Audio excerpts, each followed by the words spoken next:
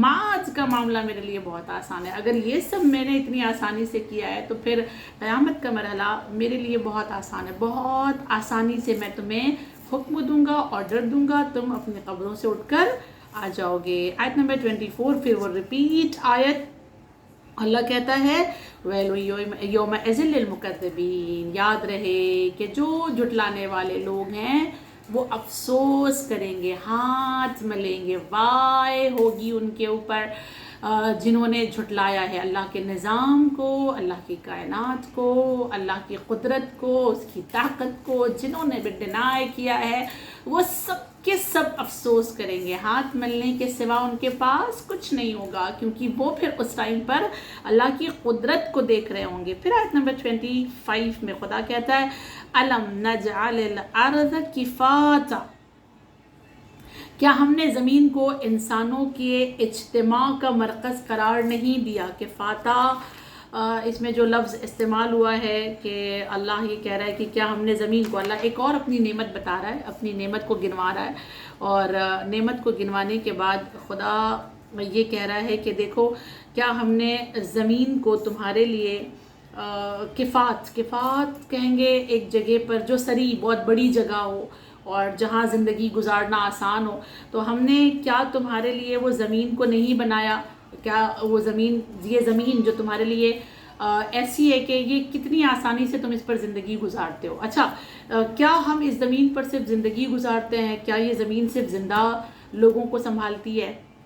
یہ جو زمین جو اللہ نے بنائی ہے اس کی کتنی ساری خوبیاں ہیں نا، کہیں پہ نرم ہے، کہیں پہ ہارڈ ہے، اور اس کی نرمی ایسی ہے کہ ایک بیج ڈالو تو وہ پورا درخت ہمیں دے دیتی ہے۔ چلنے میں کتنی آسانی ہوتی ہے، اگر یہ بہت سخت ہوتی تو چلنے میں کتنا مشکل ہوتا، زمین پر چلنا آسان نہیں ہوتا۔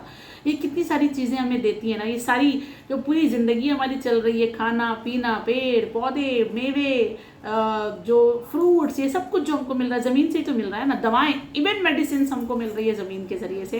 تو اللہ کہہ رہا ہے کہ ہم نے یہ زمین کو تمہارے لیے ایسا نہیں بنایا، لیکن سوال یہ پیدا ہوتا ہے کہ کیا یہ جو زمین اللہ نے ہمیں دی ہے ایز اے نعمت، کیا اس زمین پر صرف زندگی گزاری جا رہی ہے؟ کیا یہ صرف زندوں کے لیے نعمت ہے یہ زمین؟ نہیں، اللہ آگے عرض کرتا ہے آیت نمبر 26 میں احیاء و امواتا، سبحان اللہ، کیا کتنی خوبصورت بات ہے، ان کی زندگی کی حالت میں بھی اور موت کی حالت میں بھی یہ زمین تمہارے لیے جو ہم نے بنائی ہے، وسیع ایک نعمت جو تمہیں زندگی دے رہی ہے، تمہیں پناہ دے رہی ہے، ایک آغوش مادر کی طرح ہم کو زمین رکھتی ہے نا، ہماری ماں بن کر زمین ہم کو پالتی ہے، اور کیا کچھ زمین ہمیں نہیں دے رہی ہے؟ جیسے ایک ماں اپنی اولاد کو سب کچھ دے دیتی ہے نا، ویسے یہ زمین، اللہ کی بنائی ہوئی زمین ہمیں سب کچھ دے دیتی ہے۔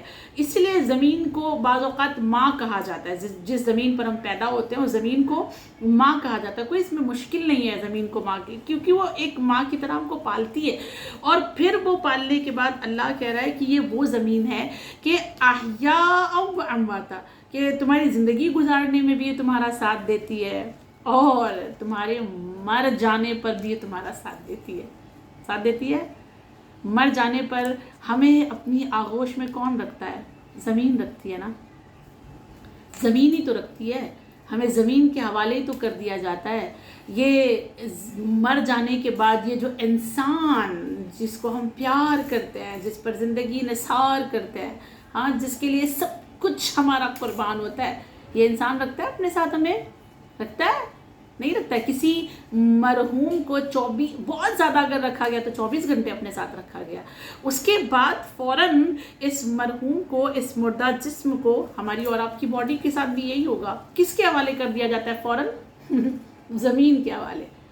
پھر یہ زمین ان مردوں کی بھی حفاظت کرتی ہے، کتنے پیار سے رکھتی ہے۔ ہاں، وہ الگ بات ہے، وہ جو فشار کا مسئلہ ہے وہ الگ مسئلہ ہے کہ فشار ہوتا ہے کہ زمین جب دباتی ہے، فشار کرتی ہے، وہ سزائیں ہیں، وہ اللہ کی جانب سے سزائیں ہیں. اور وہ جب فشار ہو جاتا ہے نا تو یہ فشار بھی اللہ اس لیے کر دیتا ہے تاکہ محشر کے جو عذاب ہیں وہ کم کیے جا سکے. فشار بھی اللہ اس لیے، وہ بھی ایک رحمت ہے، فشار بھی ایک رحمت ہے کہ یہیں پہ سزا مل جاتی ہے، پھر آخرت کی سزا اس میں کم ہو جاتی ہے. فشار جس کا ہو جاتا ہے اس کے لیے کہا گیا ہے کہ آخرت کی سزائیں اس کے لیے بہت کم کر دی جاتی ہیں فشار کے ذریعے سے. جس کی سکرات کی منزلیں مشکل ہوتی ہیں، سکرات میں بہت تکلیف ہوتی ہے، یعنی دم نکلتے وقت جس کی بہت اذیت جس کو ہوئی ہے، اس کی بھی آخرت کی تکلیفیں اللہ بہت کم کر دیتا ہے. جس کو فشار ہوتا ہے اس کی بھی روز محشر والی تکلیفیں اللہ بہت کم کر دیتا ہے. عادل ہے نا، اگر یہاں سزا دے دیے تو وہاں سزا نہیں دے گا. اسی لیے علماء یہ کہتے ہیں کہ اللہ سے کہا کریں بار بار کہ خدا اگر مجھ سے کوئی خطا ہو گئی ہے، مجھ سے کوئی غلطی ہو گئی تو میری اس خطا، میری اس غلطی، میرے اس گناہ کی سزا تو مجھے یہیں پر دے دینا. آخرت کی جو سزا ہوگی وہ ہم برداشت نہیں کر سکیں گے، وہ ہم سہ نہیں سکیں گے، ہے نا. لہٰذا ہم کو یہاں جو سزا مل جائے گی وہ شاید تھوڑی سی آسان ہوگی، ہم برداشت کر سکیں گے. آخرت کی سزا برداشت کرنا ہمارے بس میں نہیں ہوگا. وہ جب زمین ہم کو اپنی آغوش میں لیتی ہے مرنے کے بعد، بیووں میں سنبھالتی ہے، وہ ہم کو کتنے دن تک اپنے ساتھ رکھتی ہے. اور جب وہ ہم ہڈی گل جاتی ہے، ہمارے گوشت گل جاتے ہیں، جب وہ ریزہ ریزہ ہو، جب وہ اپنے اندر ملا لیتی ہے نا، وہ اپنے اندر ہی سما لیتی ہے. یہ زمین ہے، یہ اللہ نے ہمیں نعمت دی ہے. زمین ایک بڑی نعمت ہے، اور یہی وجہ ہے کہ جب امیر المؤمنین علی بن ابی طالب علیہ السلام جنگ صفین سے واپس لوٹ رہے تھے، اور جب وہ کوفے کے بالکل قریب پہنچے تو مولا کی نگاہ ایک قبرستان پہ پڑی. جب قبرستان پہ مولا کی نگاہ پڑی تو مولا نے اس قبرستان کو دیکھ کر کہا کہ دیکھو یہ مردوں کا کفات، گھر، رہنا جگہ، ٹھیک ہے، یہ مردوں کا گھر ہے، جو مر چکے ہیں یہ ان کا گھر ہے. زمین کو ہی کہا نا، یہ قبرستان کو، یہ مرنے والوں کا، جو جا چکے ہیں ان کا گھر ہے. اور پھر اور آگے مولا آئے جنگ صفین سے لوٹتے ہوئے، قبرستان سے جب آگے بڑھے تو مولا کو لوگوں کے گھر دکھے جس میں زندہ لوگ رہ رہے تھے. تو مولا نے ان گھروں کو دیکھنے کے بعد کہا دیکھو یہ زندوں کا گھر ہے. یعنی مردوں کے گھر کو بھی زمین کے اوپر بنایا گیا، زمین کے اندر بنایا گیا، زمین نے سنبھالا. زندوں کا گھر بھی زمین کے اوپر ہے، زمین کا ہم پر بہت احسان ہے. لہٰذا اس زمین سے بھی جہاں ہم پیدا ہوئے ہیں محبت کریں. اسی لیے تو انسان کو وطن سے محبت ہوتی ہے نا. کتنا بھی ابراڈ چلا جائے انسان، کینیڈا سیٹل ہو جائے، لندن سیٹل ہو جائے، کہیں پر بھی، لیکن ہر مقام پر اس کو ہندوستان کی یاد کیوں آتی ہے؟ جو ہندوستان میں رہتے ہیں یا جو پاکستان میں رہتے ہیں یا جو کہیں بھی رہتے ہیں، جو ان کا ملک جو بھی ہے، وہ اپنے ملک کی یاد میں کیوں اتنا تڑپتے ہیں؟ کیونکہ اس زمین پر وہ پیدا ہوئے ہوتے ہیں، اس زمین پہ اسے اٹیچمنٹ ہوتی ہے، اس زمین کا احسان ہوتا ہے اس کے اوپر، اس زمین کی نعمتیں وہ استعمال کر چکا ہوتا ہے. لہٰذا ہر خوشی کے موقع پر، ہر غم کے موقع پر انسان کو کس کی یاد آتی ہے؟ اپنی زمین کی یاد آتی ہے. خیر اللہ نے ہمیں بہت بڑی نعمت دی ہے، ہم اور آپ اس نعمت کی قدر کریں. پھر خداوند کریم آیت نمبر 27 میں کہتا ہے وَجَعَلْنَا فِيهَا رَوَاسِيَ شَامِخَاتٍ وَأَسْقَيْنَاكُمْ مَاءً فُرَاتًا، اور ہم نے اس میں استوار اور بلند پہاڑ قرار دیے اور تمہیں ہم نے خوشگوار پانی پلایا. اب یہ جو زمین ہم نے بنا دی ہے تو اس زمین کو بنانے کے بعد اس کو روک کر رکھنے کے لیے ہم نے ایک کیل کی طرح ایک گاڑا ہوا ہے پہاڑوں کو. یہ پہاڑ جو ہے یہ زمین پر ایک خوبصورتی بھی ہے، ایک حسن بھی ہے. پہاڑ خوبصورتی ہے، احسنت، بہت پیاری خوبصورتی ہے پہاڑ. دیکھیں ہم جب بہت پریشان ہوتے ہیں، اسٹریس میں ہوتے ہیں، پہاڑوں کے منظر کو دیکھتے ہیں، اس پہ جھرنے اور اس پہ پانی اور اس پہ پودے اور اس پہ ہریالی اور اس پہ وہ سورج کی روشنی اور وہ بادل پیچھے چمکتا ہوا، اللہ. اور اگر رات کا منظر ہے تو اور خوبصورت، بارش کا منظر ہے تو اور خوبصورت. تو پہاڑ ایک طرح کی زمین کی خوبصورتی بھی ہے. اور اس کے علاوہ یہ جو پہاڑ ہے یہ زمین پر میخوں کا کام کرتا ہے، کیل کا کام کرتا ہے. اللہ کہہ رہا ہے کہ ہم نے کیسے پہاڑوں کو بنایا ہے، اور پہاڑ دیکھیے ہم نے قرار دیے بلند بلند تاکہ زمین کو روکے رکھے.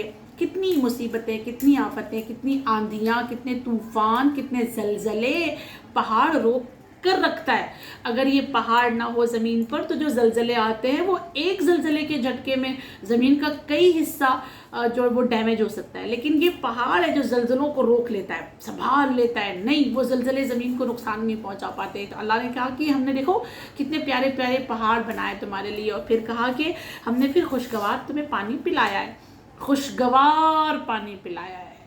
جتنا بھی پانی ہے پوری زمین پر بارش کی وجہ سے ہے, اور بارش کا پانی ظاہر سی بات ہے خوشگوار پانی ہے, اور ڈفرینٹ ٹائپ کے پانی ہوتے ہیں. آپ جتنے ملک میں چلے جائیں گے اتنے مزے کا, اتنے ٹیسٹ کا پانی آپ کو ملے گا. ہر ملک کے پانی کا بھی ٹیسٹ الگ ہے, الگ الگ ہے. ملک تو کجا شہر, ایک سٹی, ہم ہندوستان کی بھی کئی سٹی میں اگر جائیں تو ہر سٹی میں ہمیں پانی الگ الگ ملے گا. تم نے تمہارے لیے خوشگوار میٹھا پانی بنایا, کھارا پانی بنایا, پیارا پانی بنایا. تو خدا کرے ہم نے اتنا سارا تمہیں پانی میں بھی ورائٹیز دی ہے. تو کتنا بڑا خدا کا ہم پر احسان ہے. یہ تمام نعمتیں اللہ یاد دلاتا ہے, اور یاد دلانے کے بعد پھر خدا بند کریم آیت نمبر 28 میں اگین ریپیٹ آیت بیان کرتا ہے اور کہتا ہے وَيْلٌ يَوْمَئِذٍ لِّلْمُكَذِّبِينَ, کہ وائے ہے جھٹلانے والوں پر, تکذیب کرنے والوں پر, جو جھٹلا دیتے ہیں. اللہ کی نعمتوں کو جھٹلا سکتا ہے کوئی؟ وہ اللہ جس نے تمام نعمتوں کو بڑے سسٹمیٹک بنایا ہے, سسٹم کے ساتھ.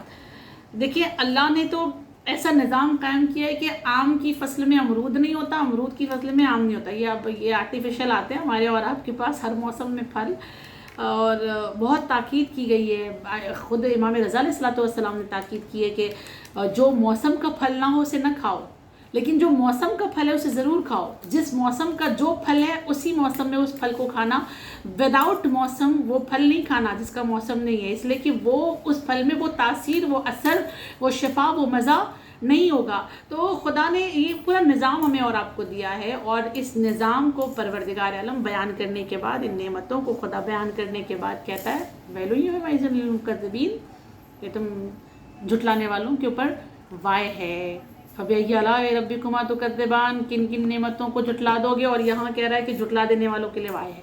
افسوس, ہاتھ میں لیں گے, تڑپیں گے, معذرت کریں گے, لیکن روز محشر ان لوگوں کے لیے معافی کا کوئی راستہ نہیں ہوگا. یاد رہے خدا کے ہاں معافی کی جو جگہ ہے وہ دنیا ہے, اور آخرت ریوارڈ کی جگہ ہے. وہاں ریوارڈ دیا جائے گا. جس کو جزا دینی ہوگی جزا دے گا, جس کو سزا دینی ہوگی سزا دے گا. اللہ تو بالکل ویسا ہے. وہی ایک جملہ بار بار ریپیٹ کرنے کا جی چاہتا ہے, خدا تو بالکل ویسا ہے جیسا ہم چاہتے ہیں, ہمیں ویسا بنا دے جیسا تو چاہتا ہے. اور وہ ایک جملہ کہ خدا اتنا تبدیل کر دے, اس قرآن کی برکت سے تو ہمیں اتنا تبدیل کر دے کہ ہم تجھ سے محبت تو کرتے ہیں, تو ہم سے محبت کرنے لگے. ہاں تو ہمارا محبوب ہے, لیکن اس قرآن کی وجہ سے تو ہمیں اتنا بدل دے کہ ہم تیرے محبوب بن جائے, تو ہم سے پیار کرنے لگے.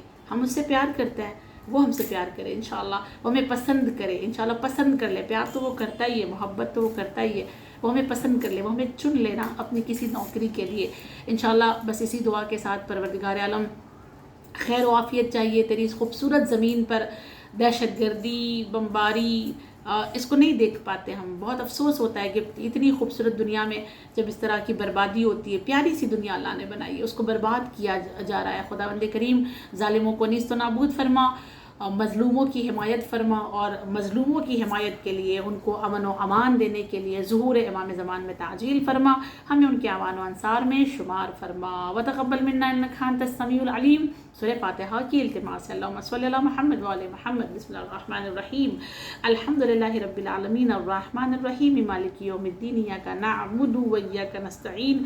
اہدنا الصراط المستقیم صراط الذین انعمت علیہم غیر المغضوب علیہم ولا الضالین. بسم اللہ الرحمن الرحیم.